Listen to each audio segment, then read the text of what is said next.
Call of the Void contains strong language and possible trigger warnings and is intended for mature audiences. Listener discretion is advised.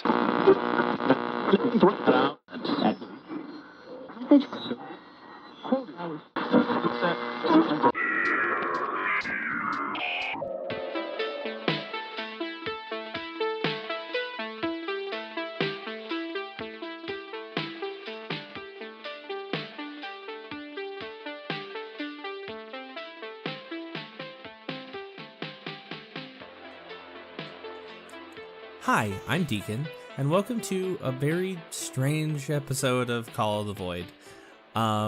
So Jack is not feeling well this week, so I figured that I would take it upon myself and record a solo episode. It's a little bit strange and messes with our format a little bit. There's no one here to riff off of, but I thought that I might revisit a topic that we have talked about one time before. Board games with creepy themes. You know, it's something that I can talk about for an extended period of time without having to really worry about anything. But I have a list here of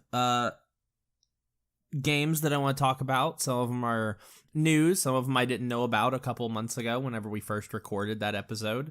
Some of them are coming out later this year. And I'm super interested in them. So, yeah. So I guess we should get started with that. And the first thing that I want to talk about is probably a game that may be in the running for one of my favorite games of all time. I know I said that about Betrayal at House on the Hill. And I'm also starting with something that could potentially replace Betrayal at House on the Hill. And I know that's almost blasphemy for the people who know me.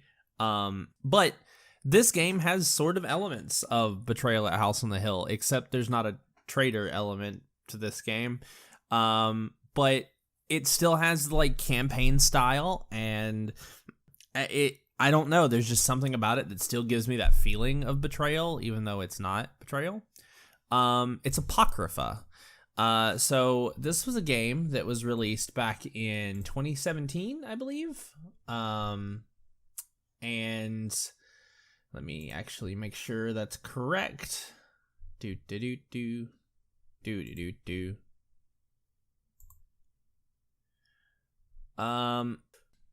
Anyway, yes, I think it came out in 2017. It is an adventure card game by the people who made the Pathfinder adventure card game. And essentially you're playing as heroes called saints who sort of like, I don't know, sort of like in a lot of those shows like Supernatural and the like you can see the evil in the world or the way the world is and it can see you kind of situation. Saints can see through the veil to where true horrors live, where the evil in the world is, where the supernatural is. And everyone else is kind of blinded by this veil of ignorance that just sort of pervades through everything. And the people who are saints are not necessarily the best people in the world. One of them is a necrosurgeon, who is my personal favorite to play. There is a burglar. There is an overweight granny who likes to roll dice in Vegas. There is a bad cop. There is all kinds of different weird, interesting characters that have essentially lost their memory and don't necessarily know that they are saints, but they can see this, they can see the evil that is in the world. And essentially they're trying to save the world from the apocalypse. And it's really, really, really cool. It is a card game, so it's a lot like Arkham Horror, the card game, or again, the Pathfinder card game, because it's made by the same people, but you have different locations that you go to, and you have different encounters in decks that are associated with those locations, and you have different cards in your hand, and if you ever run out of cards, you die, or you fade, air quotes, and it essentially fading, so there's this thing called the halo in the game, where your character has 8 spots around them. So 2 to the immediate adjacent left and right, 2 to the top and bottom, and then 4 in the corners. The best way to store this is in those little card protectors that have like the 9 sleeves, and you can, like the sheets, and you put your hero in the middle, and then you've got your halo on the outside. If you fade, you have to take a death card, which is a vision of how you could have died. And that slots into your halo. And if you ever get a full halo full of deaths, then you die for real, like forever. And that character can no longer be played. I mean, unless you reset and start the whole experience over. But the point of the game is that once that character is dead, they're permadead, and you can never play them again as long as you're continuing to play the campaign. You can play a new hero, but you have to start from scratch. So you're not going to be as strong as the other people who have a bigger deck. So as you're going through, you're going to be creating, like getting more and more and more cards to add to your arsenal, and that deck that you build persists with you throughout the next game. So the next time you play, you use the deck that you built in the previous game. So there's a sense of progression and getting stronger and better at what you're doing. And it's so cool. I started playing it recently with a couple friends, and we're loving it so far. The first box is called The World, and it contains the base set, and then it contains skinwalkers, which are all like werewolf and wereboar and werebear and weregriffin, and that's not a joke. There are weregriffins, and there's werejackals. It's really extremely cool. The rest of the boxes, the Flesh and the Devil, both contain other missions that take place all over America. It's different factions per each one. So Skinwalkers happens in Chicago, Candle Point, which is the base stuff, is in Wisconsin, that kind of thing. There is so much to this game, and literally I adore every single minute of it. We started it this past weekend, and I've been just itching to play more of it. Each scenario is loosely connected, but you don't have to play them in any order. So think of them like episodes to something like Supernatural or Being Human or Charmed or whatever. Each session is its own self-contained like episode that may have lasting effects later on, depending on how you or which order you complete them in, or it may not. It may just be like a one-off, and then you go on to the next thing, and it has no ties to a previous episode or whatever. But it's a very, very, very cool game, and I very highly recommend this game to anybody. I will say, there are a few issues with the game, which I'll get into in just a minute, but I really haven't been this excited about a game since Betrayal Legacy, and that's saying something. The rules take a little bit to learn, and the rule book is messy, to say the least, but the team at Lone Shark, they put together a living, breathing rule book, which has updated rules. I mean, it doesn't really change the rules any, but it words them better. So if you want to read a rule book, read the living, breathing rule book. It's on the Lone Shark Games website under the Apocrypha section. But also the developers made a video like teaching the game, but they didn't really do a great job. So they already knew the game, and they don't really explain a whole lot on how to actually play the game, but like there are better videos out there that teach you how to play the game. The Dice Tower video, the teach and play or learn and play or whatever video. There was another, I can't remember who it's by, but there's another video. I basically watched like 4 or 5 hours worth of people playing this game just to learn it, just to learn the system so that I would know everything. And then when we played it for the first time, I was able to answer pretty much any question that my group had. But yeah, like I really recommend that you watch those videos and that you read the Living Breathing rulebook. Those will help you a lot. And yeah, I super recommend this game. I really, really, really hope more people play this game because it's seriously good. Again, it's a game that's been out for a while now, and God, I really hope that Mike Selinker and Lone Shark Games decides to make more of this game because I just love it so much. But yeah, so that's Apocrypha. That's one of the games that's on my list.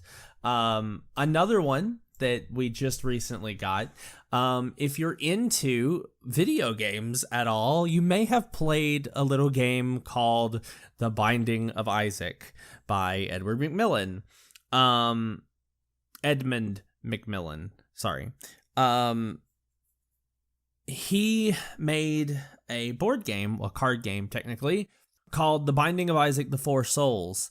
If you know anything about The Binding of Isaac, basically Isaac's mother hears the voice of God and tells him to kill, or tells her to kill Isaac to prove her love for God and whatever. And so Isaac dives down into the basement to hide from his mother and meets all these like monstrosities. Which is a very, very, very fun and good game. If you have never played like The Binding of Isaac, it is very, very, very good. But the card game is a sort of semi-co-op game. You're kind of working together to kill different bosses, but you're also kind of competitive with the other people at the table because you're trying to be the first person to collect 4 souls. And there's a bunch of different items that are items from The Binding of Isaac, and they have like special abilities and stuff. And it feels very close to the actual game, and it is amazing. It is so much fun. My group has deemed it one of their favorite games to play. So if that tells you anything, but it's for up to, I'm pretty sure it's up to 4 players. You can probably play more. There is an expansion out for Binding of Isaac: Four Souls. I eventually want to be able to get it. I don't know if I will, but I eventually want to get it. But that one is also a fantastic card game, and it's very easy to learn. Takes just a little bit of time, and yeah, like we didn't expect it to be as good as it was, and we were very pleasantly surprised. It's one of our favorite games that we have now added to our collection of board games to play on our little game nights. So that's fun. And moving right along, because I'm trying to get some of these done in quick succession. I have a pretty big list. I talked about Mysterium last time, and this is one of the games that is coming out later this year. It's actually previewing and premiering at Gen Con this year. It is called Obscurio. Obscurio is a game that is a lot like Mysterium, but apparently you are... The person, instead of playing a ghost, is playing as a magical book that is trying to make its way back to the shelves of this massive library.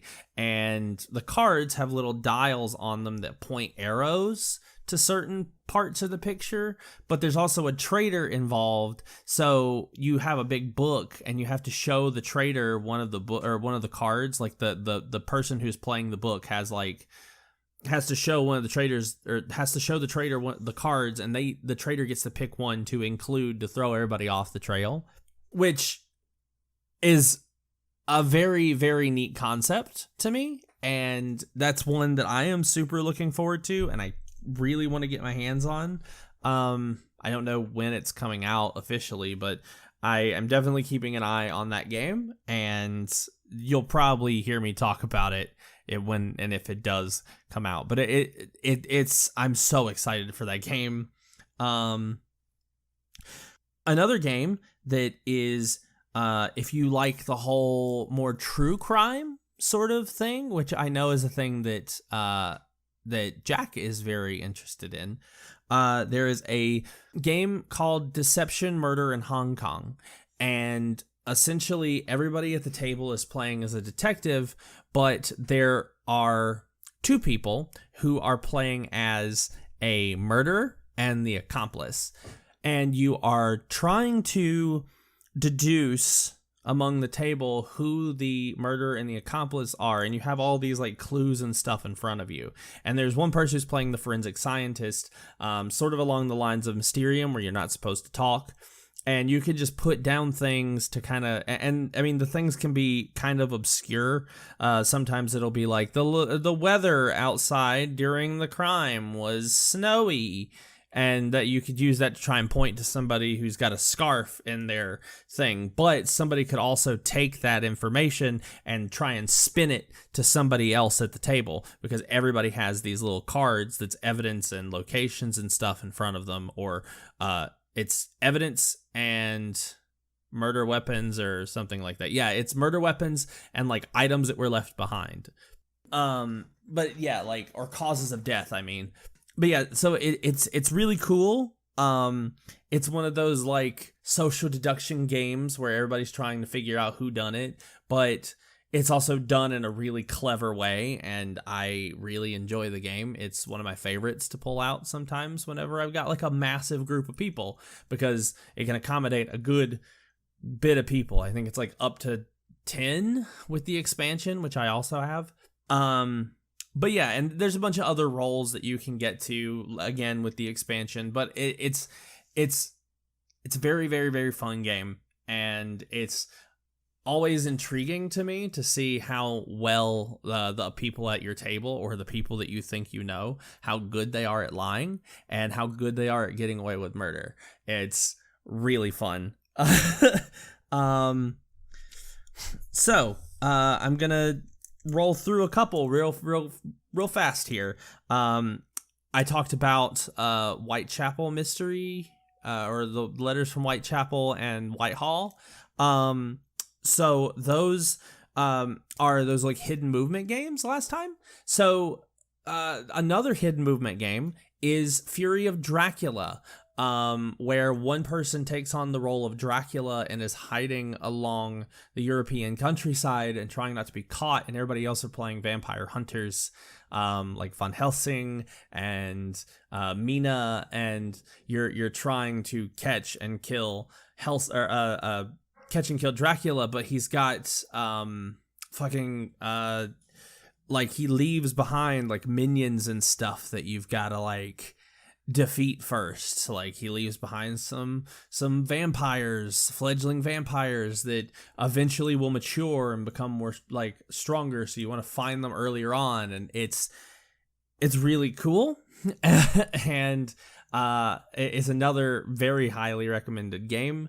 I have only played it once because I don't own this game, but I really want to own this game. It's one of the ones that, like, if I can get my hands on it, I will probably play it a lot. So again, moving right along, we have a game called Horrified, which is another game that's coming out this year.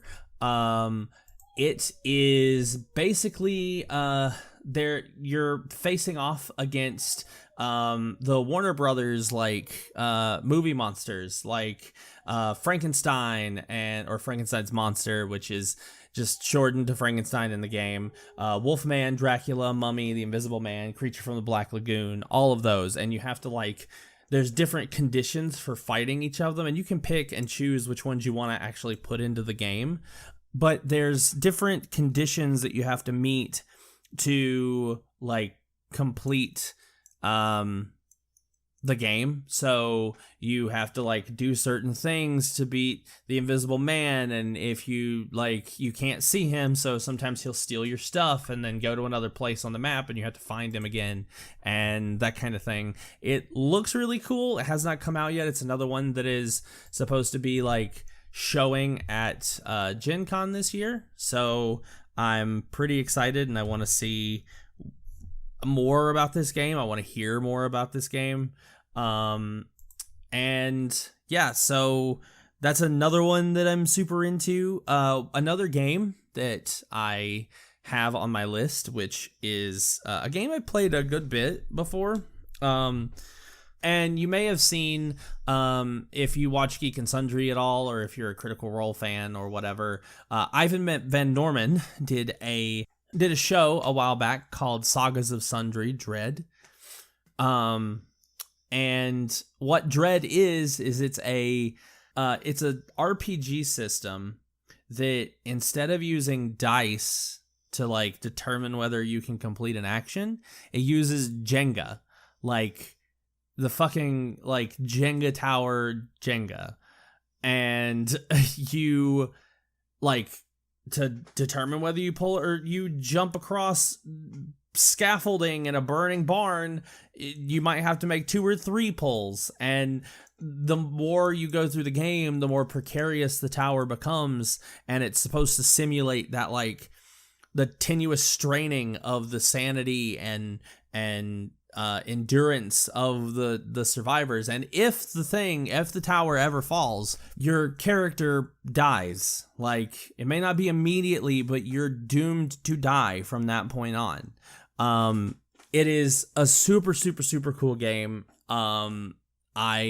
If you like role-playing games, it is a very fun system to run, and my favorite thing to do is to like get a nice bottle of wine and set the atmosphere, turn the lights down, and just have everything lit up by candles, and have the whole game just played in the dark at night under that like that atmosphere of the tension. I mean, I played a camping one where my players went camping out in the woods and were basically attacked by a werewolf and that sort of thing. And we played it outside around a bonfire with s'mores and marshmallows, and it took place in the 80s, so they didn't have cell phones that they could call people, so like I went through this whole thing and pretty much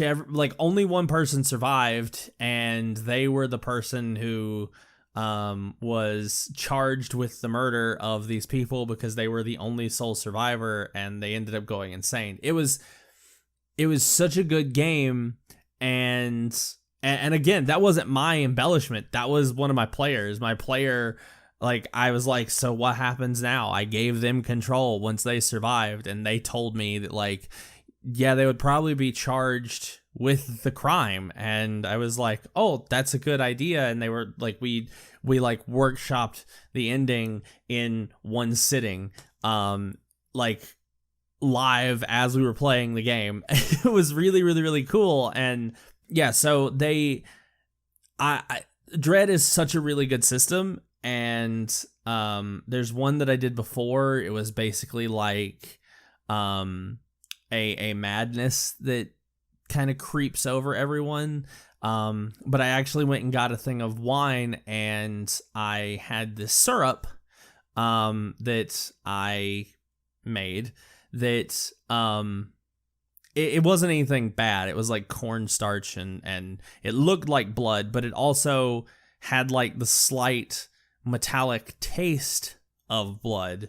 So I put it around the rim of everybody's glasses and poured them wine and was like, oh, it's just decorative. And then they took a drink of the wine and they tasted blood and were like, wait, what? And then that's when and this is a thing I did in real life for the effect And once their characters drank their wine, they had the same situation. So as they drank live around me, I was like, you take a drink of the wine, and blah, I was like, if you're going to take a drink, go ahead and take a drink from your like actual wine glass. And they did. And then I took that into account for the people who decided not to.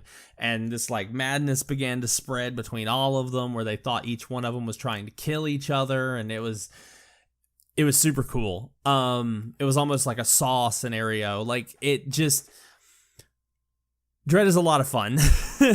And it's another one of those systems that I very, very highly recommend if you like RPGs.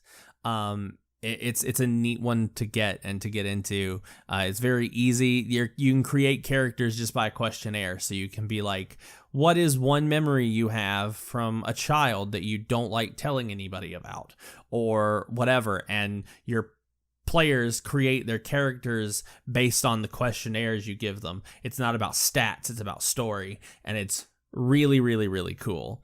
But a couple other like mentions that I don't really know too much about, but I'm super excited for, because again, they're being talked about and previewed and stuff at Gen Con this year. Court of the Dead Mourner's Call is a game that basically you're playing as a mourner in the underworld, one of 3 factions, Flesh, Bone, and Spirit, and you are essentially trying to stop the eternal war between heaven and hell. And it's really, really, really, you have like your own ulterior motive at the same time that you're trying to complete, while you're also like completing this, or trying to finish this war. And one of you, like, everybody's kind of working together, but also against one another, because one person is trying to have their vision of the underworld realized and become one of Death's elites. And it's really cool. That's supposed to be coming out later this year, actually. It's coming out sometime in fall. So I'm super excited to get my hands on that one.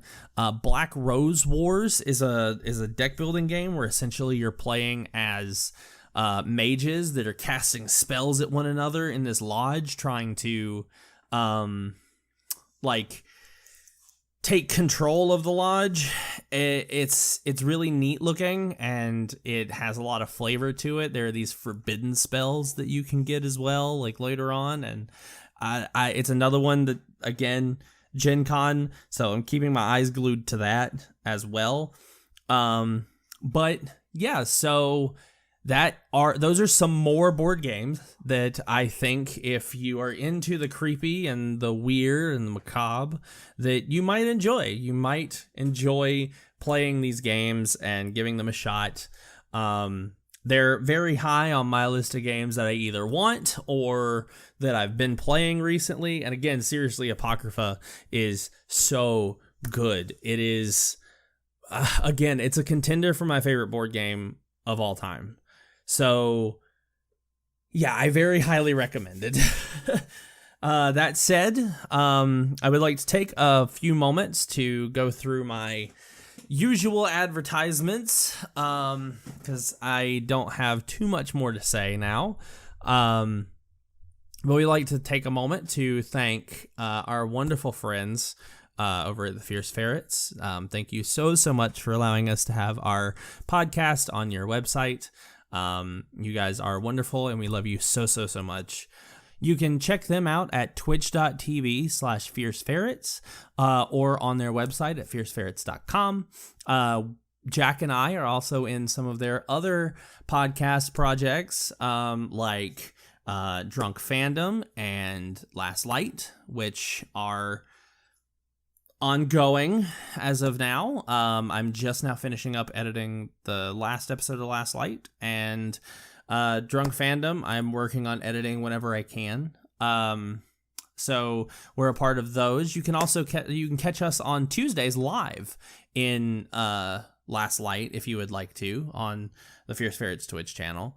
But also we have our Instagram and our Twitter, which are the COTV podcast.